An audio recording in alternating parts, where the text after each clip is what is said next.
Il y a quelques semaines en arrière, je me suis fait un petit cadeau, je me suis commandé, ça ressemble pas à grand chose comme ça, un iPad Pro, le plus petit, je voulais pas le tout grand. Ça fait un moment que j'ai un iPad, que j'utilisais pour montrer à mes clients comme portfolio, quand j'avais des rendez-vous, des trucs comme ça, mais je me suis dit, si j'achète une version un petit peu mieux, un petit peu plus récente, peut-être qu'il me sera réellement utile pour autre chose que juste un portfolio numérique. Donc, je m'en commande un, au pire, je le revendrai et je vais voir si ça me plaît. Un de mes buts, et c'est celui dont on va parler aujourd'hui, c'était tout simplement de pouvoir l'utiliser pour retoucher mes photos. Soit que ça puisse remplacer mon MacBook Pro, soit que ça puisse le compléter, mais en tout cas que ça puisse me faciliter mon travail de retouche et peut-être même que je puisse finalement ne plus utiliser du tout mes Wacom, parce que je me disais, retoucher sur un écran, même en déplacement, ça serait vraiment très cool. On va parler de tout ça aujourd'hui, un petit retour d'expérience de ces dernières semaines, de mon aventure avec l'iPad pour retoucher, en espérant que ça puisse peut-être en aider certains à faire leur choix si vous hésitez à acheter un iPad.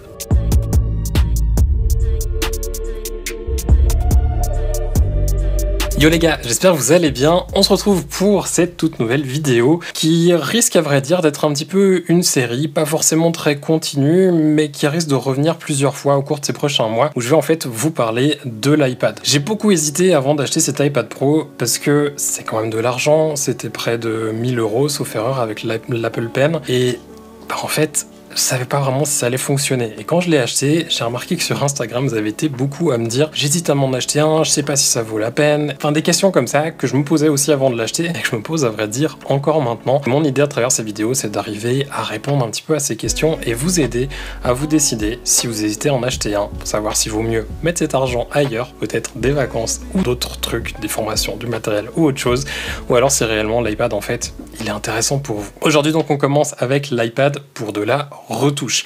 Pour moi, c'était vraiment le premier truc auquel j'ai pensé, parce que ma sœur, qui est directrice artistique, fait aussi de l'illustration, et elle dessine beaucoup, elle utilisait beaucoup Procreate, et ça avait l'air vraiment stylé. Je me suis dit, en vrai, si ça marche aussi bien que ça pour Procreate, il n'y a pas de raison que je puisse pas retoucher sur mon iPad. Donc, voilà pourquoi on commence par parler de ça. Surtout que là, au bureau où je suis, actuellement, je travaille toujours avec une Mobile Studio Pro quand je vais retoucher et j'adore vraiment ça, sauf que c'est trop lourd, c'est trop encombrant franchement à trimballer à gauche à droite la 16 pouces en plus du MacBook Pro pour travailler et du coup c'est vrai que l'iPad pour moi c'était un petit peu le truc en me disant ça sera peut-être l'alternative pour les déplacements. Est-ce que réellement ça l'est? On va voir. La toute première chose que j'ai fait du coup, et il me semble logiquement quand j'ai reçu l'iPad pour le tester pour la retouche, c'est que j'ai installé Photoshop pour iPad. Il y a une version de Photoshop pour iPad qui est, sauf erreur, comprise avec le Creative Cloud. Je sais même pas si elle est gratuite si vous n'avez pas Creative Cloud, mais en tout cas, si vous avez déjà Photoshop sur un ordinateur, il n'y a rien à payer en plus. Vous pouvez la télécharger et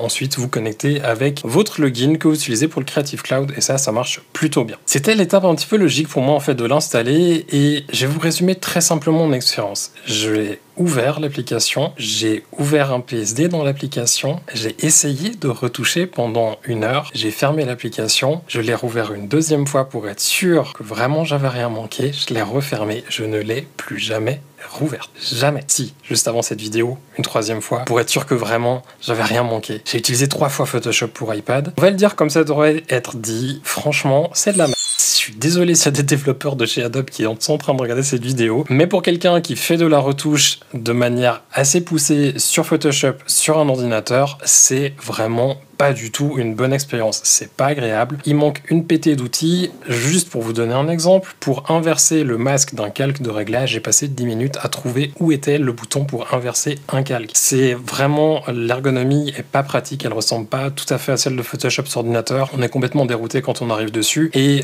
si vous avez l'habitude d'utiliser des filtres ou certains outils un petit peu plus avancés, notamment j'utilise beaucoup appliquer une image ou les couches pour réaliser des masques, et ben j'avais pas du tout ça. Si vous avez besoin du filtre passe-haut, si vous avez besoin du filtre médiane, si vous avez besoin de autre chose en fait, autre filtre que le flou gaussien, ça n'existe pas sur iPad. Il y a juste un truc qui vous dit actuellement les filtres ne sont pas supportés sur Photoshop pour mobile. Ça me rassure d'un côté parce que c'est marqué actuellement, donc potentiellement un jour ça devrait arriver. Mais ça fait quand même un moment que l'iPad est disponible et que des développeurs comme Adobe, c'est quand même pas un petit développeur, n'est pas encore sorti une version pour iPad. Je dois avouer que ça me déroute un petit peu et je comprends pas tout à fait. Donc bon, j'étais vraiment déçu déjà à ce niveau-là parce que Photoshop, du coup, pour l'iPad, c'était mort. Et l'autre composant pour moi de la retouche, ou en tout cas du traitement des photos sur iPad actuellement dans mon flux de travail, c'est Capture One. Si vous utilisez Capture One, vous le savez, Capture One n'existe pas encore sur iPad. Ils l'ont annoncé, je crois que c'était cet été, donc été 2021, comme quoi une version arriverait en 2022. Qu'est-ce qu'il y aura dans cette version? Quoi ça ressemblera? Est-ce que ça sera compris dans le prix de la licence Capture One ou non? Est-ce que ça sera un truc gratuit, payant? Comment ça va fonctionner? La synchro avec l'ordinateur, tout ça, il y a plein de questions qui restent ouvertes. On n'a aucun détail, on sait même pas quand ça va arriver. On sait juste qu'il y a quelque chose de Capture One pour iPad qui arrivera en 2022. Et perso, je suis très curieux de voir ce que ça va être. Et j'espère vraiment pour la peine que Capture One fera mieux qu'Adobe au niveau de Photoshop. C'est pas trop ça. Les solutions natives pour iPad, pour moi, c'était déjà mort. Et vraiment, en fait, ma grosse déception par rapport à ça, c'est que, certes, Photoshop, en fait, c'est cool que ça existe. Si vous faites juste 2-3 petits retouches, enlever un petit bouton, machin, l'outil correcteur, ça marche, franchement, ça marche très bien. Vous avez aussi Lightroom que vous pouvez utiliser si vous êtes utilisateur de Lightroom, donc ça, c'est cool aussi. Vous avez quand même quelque chose qui est utilisable si vous faites des petites retouches. Genre, toute petite retouche de peau, un petit machin sur une photo de paysage, vous devez enlever une ligne électrique ou un truc comme ça marche. Maintenant, si vous faites de la retouche beauté, de la retouche de produit, des trucs un petit peu plus avancés, c'est mort. Vous allez me dire, ouais, mais c'est pas un outil pro. Bah, je suis pas vraiment d'accord parce qu'en vrai, l'iPad Pro, c'est censé quand même être un petit peu plus avancé et permettre de faire des utilisations qui sont professionnelles. En tout cas, le nom et le marketing le laissent penser. Et c'est vrai que pour ça, c'est un peu une déception. D'autant plus que dans ces iPad Pro, on a un processeur M1 qui est le même que dans les derniers MacBook Pro 13 pouces ou dans certains MacBook Air ou les Mac Mini qui marchent du feu. Et du coup, on s'attend à avoir des performances et des applications qui en tirent profit. Et bah, c'est pas du tout le cas. Et ça, c'est vraiment un truc, franchement, perso, je comprends pas. Beaucoup de gens s'attendaient lors des derniers événements de Apple cet automne qu'il y ait des annonces par rapport à ça. Ça n'a pas été le cas. Espérons qu'en 2022, ça change. Et quand je vous parle du processeur M1, c'est pas non plus par hasard parce que du coup, en sachant que c'est le même processeur que dans certains MacBooks, je me suis dit, il y a certaines personnes qui installent macOS sur des ordinateurs sur lesquels on installe normalement Windows, donc pas des ordinateurs prévus de chez Apple pour macOS. Est-ce qu'il y a moyen, pas de faire un Hackintosh, mais du coup on peut peut-être appeler ça un Hackpadintosh? Je sais pas si ça a du sens. Bref, installer macOS sur un iPad. Ça serait tellement cool si on pouvait le faire, avoir accès à toutes nos applications standards. Certes, l'interface serait peut-être pas très grande, mais en vrai, ça reste la taille d'un MacBook Air 11 pouces. Donc c'est quand même utilisable et ça devrait pouvoir marcher. Et ben c'est juste pas possible. Nativement, c'est pas possible et j'ai cherché sur des forums, j'ai cherché sur beaucoup de forums, j'ai cherché sur beaucoup de sites. Personne, visiblement, n'a encore réussi à craquer le truc et installer macOS sur un iPad. Donc malheureusement, à l'heure actuelle, fin 2021, macOS sur un iPad Pro, c'est pas possible. Peut-être en machine virtuelle à la limite, mais encore. Mais en vrai, je verrais pas trop l'intérêt, surtout au niveau des perfs et tout ça, ça doit pas être fou. macOS sur un iPad, en gros, on oublie les applications natives, on oublie. Et là, pour le moment, je vais pas vous le cacher, quand j'ai commencé à voir un petit peu ça, je commençais limite à me dire, mais pourquoi est-ce que j'ai dépensé autant pour un iPad Pro? Ça coûte une blinde. Et les trucs qui me tenaient le plus à cœur, en fait, c'est mort. Mais c'est là où m'est venue une petite idée. C'est qu'en fait, il y a quelques années en arrière, j'avais vu qu'il y avait une solution qui avait été développée, je crois que c'était une solution tierce, c'était pas un truc de Apple, qui permettait d'étendre l'écran de notre ordinateur sur l'iPad. Donc on installait une application sur l'iPad et sur macOS, ça faisait le lien entre les deux et ensuite en fait l'iPad servait de moniteur externe et je crois même qu'il y avait des supports qui avaient été développés pour fixer l'iPad sur les côtés des MacBook Pro, enfin un truc du futur et ça marchait, mais ça marchait plus ou moins. Je me semble que je l'avais testé sur mon vieil iPad, c'était pas forcément la folie. Ça avait le mérite d'exister. Figurez-vous qu'en 2021, il y a un truc natif sur macOS, donc sur le MacBook Pro, sur votre Mac en général, qui s'appelle Sidecar. Si vous n'avez pas un Mac, je sais qu'il y a une application alternative qui existe pour Windows, qui est pas du coup native, mais qui existe quand même. Je sais plus le nom pour la peine. Si je le retrouve, je vous le mettrai en description. Si quelqu'un connaît cette application, je vous laisserai la mettre en commentaire, ça serait hyper cool. Mais en tout cas, il y a une solution qui existe aussi. Et sur Mac, elle est juste trop pratique parce qu'en vrai, vous allez dans les préférences système de votre Mac, vous retrouvez un petit truc qui s'appelle Sidecar. Vous allez dessus, vous allez voir directement votre iPad qui a déjà le même compte iCloud que votre ordinateur, qui a le Bluetooth activé, qui est sur le même réseau Wi-Fi ou en tout cas le même réseau que votre ordinateur. Et vous allez tout simplement pouvoir activer Sidecar en cliquant sur un seul bouton. C'est tout ce que vous avez à faire et votre iPad devient quoi? Un écran externe. Donc c'est absolument génial. Et jusque là, je me suis dit, ah mais en vrai ça peut être pas mal parce que du coup, peut-être que je peux en fait utiliser Photoshop de mon ordinateur sur mon iPad en profitant de la puissance de traitement de mon ordinateur. En ayant un MacBook Pro de l'année passée, pas avec du M1, j'imagine que mon iPad en vrai serait mieux que mon MacBook Pro, mais bon.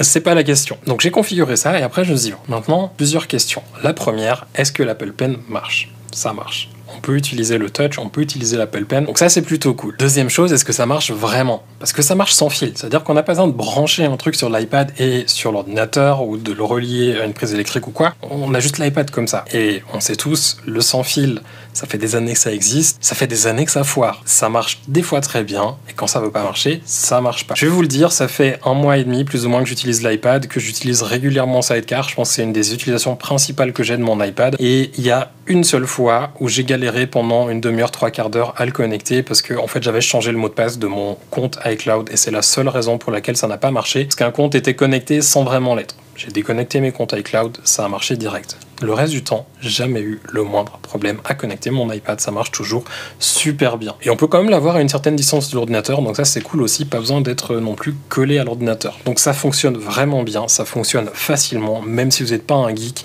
vous allez réussir à configurer le truc easy. Autre chose aussi qui est vraiment cool, c'était le truc que je me demandais, est-ce que je vais pouvoir l'utiliser en plus de mon écran externe? Parce que l'iPad c'est un écran brillant, mon MacBook Pro c'est un écran brillant, les deux sont super contrastés, même en étant étalonnés, les couleurs, je trouve qu'elles sont pas folles. Ça vaut pas une dalle graphique, un bon moniteur externe qui est fait pour être utilisé pour des applications graphiques. J'avais donc envie de pouvoir utiliser sur mes deux bureaux quand même mes moniteurs 27 pouces qui ont une dalle qui est étalonnée en plus de mon iPad. Mon idée était en fait de pouvoir recopier l'écran externe 27 pouces sur mon iPad et pouvoir travailler sur l'iPad avec l'autre écran en complément pour checker les couleurs, éventuellement travailler sur quelque chose d'un petit peu plus grand quand j'en ai besoin, pouvoir relever la tête, pas avoir la nuque qui est cassé en deux tout le temps. Ça marche. Ça marche aussi vraiment bien. Ça veut dire que vous pouvez recopier un moniteur sans trop de problèmes. Il y a juste 2-3 petits trucs au niveau de la définition, enfin de la résolution de l'écran qu'il faut arranger. Il faut savoir si vous voulez la résolution de votre écran sur l'iPad ou l'inverse. Il y aura un petit peu de perte sur un des écrans. Mais ça marche quand même pas mal. Et franchement, à ce niveau-là, il n'y a pas de quoi se plaindre. Je trouve que c'est plutôt bien fait.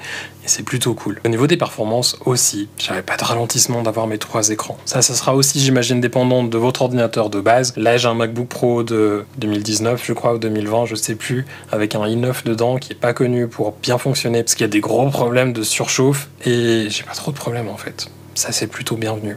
Vraiment. Et avec tout ça, qu'est-ce que j'ai fait? J'ai installé... J'ai pas installé, j'avais déjà installé. J'ai ouvert Photoshop sur mon ordinateur, j'ai ouvert un PSD dedans, j'ai commencé à retoucher, et je me suis rendu compte que ça marchait plutôt bien, que l'Apple Pen est précis, il est pratique, il est confortable, c'est pas un gros problème, et c'est tout à fait possible de retoucher dans Photoshop sur son MacBook Pro en utilisant l'iPad comme une Wacom Cintiq finalement. Mais est-ce que ça remplace vraiment la Wacom Cintiq? Parce que ça, c'est une autre question que je me suis posée. Comparé à la Wacom que j'utilise habituellement, qui a aussi un écran et aussi un pen qui a aussi un écran interactif, si on veut bien, est-ce que ça se vaut vraiment? Parce que les Wacom que j'utilise habituellement, c'est soit une Wacom Intuos Pro, donc une tablette graphique normale que j'ai sur mon bureau et je regarde mon écran en retouchant, ou l'autre qui est la Mobile Studio Pro, qui est censé être un ordinateur indépendant. J'aime pas forcément le système en système indépendant, je trouve pas qu'il est bien pensé, dans mon flux de travail ça intègre pas bien, donc j'utilise en fait comme une Cintiq. Pour la suite de la vidéo, on va parler de Cintiq. Pour moi, c'est pas vraiment une Cintiq, mais c'est la même chose, il n'y a pas de différence en termes d'utilisation pratique. Parce que là, en retouchant avec l'iPad, je me dis, si je m'arrête 5 minutes, est-ce que je pourrais un jour imaginer ne plus avoir de Wacom et travailler que sur l'iPad? Parce que c'est pas que l'Apple Pen il est pas précis ou qu'il est pas bien, mais il y a d'autres questions du coup qui méritent quand même d'être posées, et après il restera aussi la différence de prix et des possibilités entre un système et l'autre. La Wacom, elle a un gros avantage, la taille. C'est-à-dire que l'iPad, alors certes, j'ai pas le plus grand des iPads, mais c'est déjà quand même pas mal grand, et je trouve que c'est pas assez grand pour un écran interactif. Ce serait cool que Apple sorte un iPad pour faire de la retouche du traitement comme ça encore plus grand. Genre un 16 pouces, ou même encore plus grand. Vraiment prévu que pour les gens qui sont dans un domaine graphique et qui ont besoin d'avoir grande surface active. Et là, avec Sidecar, je pense qu'il y aurait moyen de faire des trucs qui sont vraiment super. Parce que le système marche vraiment bien, mais c'est juste, il manque la taille de l'écran. Parce que là, le 11 pouces, c'est cool. Et en déplacement, c'est très cool. Ça veut dire que je peux avoir mon MacBook dans le train ouvert et mon iPad sur les genoux et retouché. Et ça, c'est vrai que c'est plutôt pas mal. Avec ma Wacom, j'ai de la peine à le faire. Donc c'est vrai que la taille là, actuellement, elle est cool en complément, mais pas en remplacement. Vous pourriez vous dire, ouais, mais bon, si tu compares ça, par exemple, à une Wacom Intuos Pro plutôt qu'à une Cintiq, c'est pas tellement plus petit. Bah c'est vrai. Mais c'est là où on arrive sur le deuxième très gros problèmes pour moi de l'iPad utilisé de cette manière-là. Et j'ai envie de dire de l'iPad, mais aussi de l'Apple Pen et de son fonctionnement. Parce que quand vous travaillez sur Wacom, il y a un truc qui est vraiment cool, et je pense qu'on s'en rend pas compte parce qu'on a l'habitude de ça, c'est que quand vous avez votre pen de chez Wacom, s'il est proche de la surface, vous pouvez déplacer et ça déplace votre curseur. S'il est appuyé sur la surface, ça clique et dans Photoshop, ça va dessiner. Donc vous le retirez, ça fait juste de déplacer le curseur. Tout à fait normal, finalement, un petit peu comme une souris, on clique ou on clique pas. Après, les niveaux de pression, c'est Wacom qui gère. Avec l'iPad, c'est un petit peu différent. Et c'est un petit peu chiant. C'est-à-dire qu'avec l'iPad, quand vous avez votre Apple Pen qui est près de la surface, ça fait rien. Quand il est loin de la surface, ça fait rien. Et quand vous touchez la surface, ça clique ou ça dessine. Et en fait, je m'en rendais pas compte tout au début. Mais après un moment, je me dis, mais un truc qui est bizarre et qui me dérange un peu, je comprends pas pourquoi j'arrive pas à retoucher précisément. Il y avait des trucs, genre quand j'utilisais l'outil tampon, je comprenais pas pourquoi j'arrivais pas à aligner mes échantillons sur les zones à corriger. Et après un petit moment, j'ai commencé à réaliser que, en fait, c'est tout simplement que quand on a le curseur qui est proche de la surface mais qui touche pas la surface, comme le curseur se déplace pas, on sait pas où on va poser. Donc ça veut dire que quand vous êtes sur votre iPad, vous voyez où vous allez cliquer avec votre pen, donc vous arrivez à un truc vaguement précis, mais vous avez quand même pas l'aperçu que vous avez normalement dans Photoshop de l'échantillon qui va être collé, parce que du coup l'Apple Pen fonctionne que quand il touche la surface et pas quand il y est proche. Donc c'est vraiment pas très pratique. C'est-à-dire que c'est des utilisations pour lesquelles on revient à utiliser une souris si on veut utiliser l'iPad comme tablette graphique. Et ça, c'est pas super pratique parce que autant la souris j'adore pour faire du détourage à la plume, autant je déteste pour faire des travaux comme ça qui me demandent quand même une certaine sensibilité et où on va aller beaucoup plus vite avec une tablette graphique et avec un stylet. Ça, c'est vraiment pour moi un des très gros problèmes parce que du coup, ça veut aussi dire que si je travaille sur mon iPad et que je relevais la tête pour travailler sur mon écran après un moment parce que j'ai mal à la nuque, ben en fait, le problème, c'est que quand je travaille sur mon écran externe, je vois pas où je vais appuyer sur ma tablette graphique parce que du coup, je sais mon curseur où il va être qu'au moment où ça touche la surface. Donc si je suis en train de dessiner, le moment où je touche, ça dessine. Donc c'est trop tard pour replacer mon curseur et annuler ce que je viens de faire. Donc soit c'est la danse de commande Z à la chaîne, soit sinon on est obligé à chaque fois de regarder la tablette, regarder l'écran et au final on perd un temps énorme et autant travailler avec une Wacom Intuos Pro à ce moment-là. Ça pour moi c'est vraiment le très gros problème si vous travaillez avec Photoshop comme ça en sidecar, c'est qu'on est obligé de fixer l'écran de l'iPad et même en fixant l'écran de l'iPad, il y a des outils avec lesquels, notamment les outils de correction, c'est un petit peu chiant. L'outil correcteur ça va, si vous avez besoin d'aligner des échantillons précis, pensez à ça surtout en photo de produit, c'est hyper relou. Par contre, il y a quand même des avantages par rapport au Wacom, et il y en a deux principaux. Le premier, c'est déjà que l'iPad, en fait, on peut l'utiliser pour tout plein d'autres choses. C'est-à-dire qu'on n'est pas limité à avoir une tablette qui est sur le bureau et qui sert à rien d'autre que ça, et qui coûte cher. Par rapport à certains iPads, ça coûte presque le même prix, et du coup, franchement, si on hésite entre les deux, des fois, j'ai envie de vous dire, un iPad, c'est peut-être pas mal pour débuter si vous en avez déjà un chez vous. En plus de ça, en plus de pouvoir faire plein de choses, l'autre avantage, c'est que de l'utiliser comme ça, l'iPad ne nécessite absolument rien. C'est-à-dire que si vous utilisez une Wacom Intuos Pro, oui, il y a un module Bluetooth, mais il marche moyen. La plupart du temps, on va travailler avec le câble, du coup, ça fait un câble qui traîne. Ou alors, si vous travaillez avec une Cintiq, vous allez avoir un HDMI ou un USB-C, un USB et une prise qui se branche au secteur. Sauf si vous travaillez sur des plus petits modèles de Cintiq ou d'alternatives à Wacom, où là, du coup, vous pouvez des fois travailler avec juste de l'USB-C. Mais avec l'iPad, il n'y a besoin de rien du tout. Ça veut dire que juste, vous avez votre iPad, vous avez votre Mac, vous pouvez travailler. Si vous n'avez pas de câble, vous travaillez sur la batterie de chacun des deux et ça marche très bien et il n'y a pas de lag. En tout cas, moi, j'en ai pas ressenti. Peut-être que certains d'entre vous auront une autre expérience, mais pour moi, vraiment, ça a super bien marché et j'étais vraiment, littéralement choqué tellement ça marchait bien. Pour finir, donc, on en vient un petit peu à la conclusion et je pense que c'est le moment, j'espère que c'était pas trop long et que c'était intéressant quand même, ma conclusion après plus ou moins 1 mois et demi d'utilisation de l'iPad pour retoucher. Est-ce que j'ai utilisé que l'iPad? Non.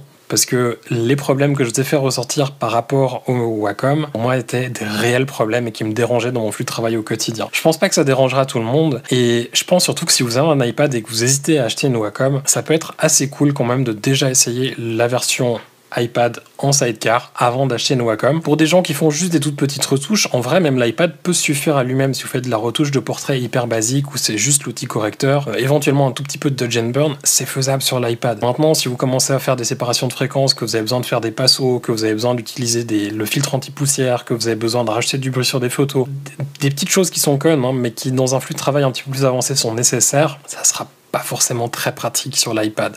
Ça restera plus facile à travailler sur un ordinateur et c'est là où finalement on se rend compte qu'il y a une certaine limite à l'iPad. Moi je trouve ça un petit peu dommage. Je vous laisserai décider de ce que vous en pensez. Mais du coup, est-ce que j'utilise quand même encore l'iPad ?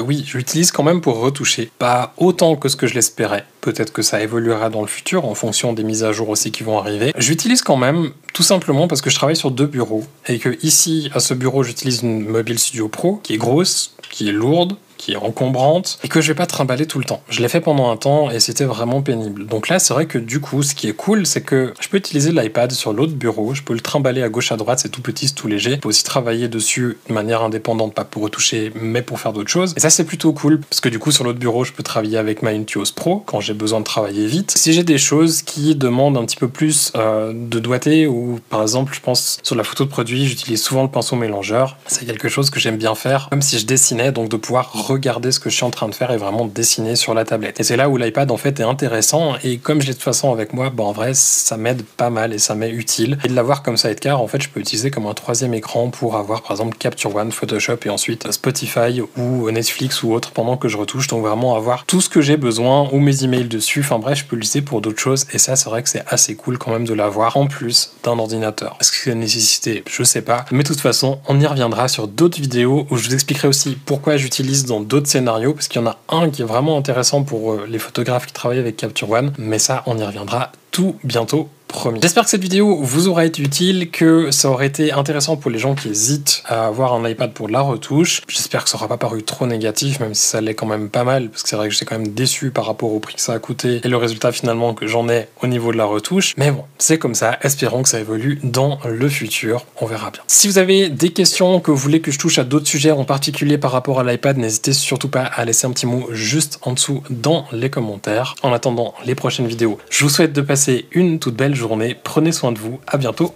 ciao.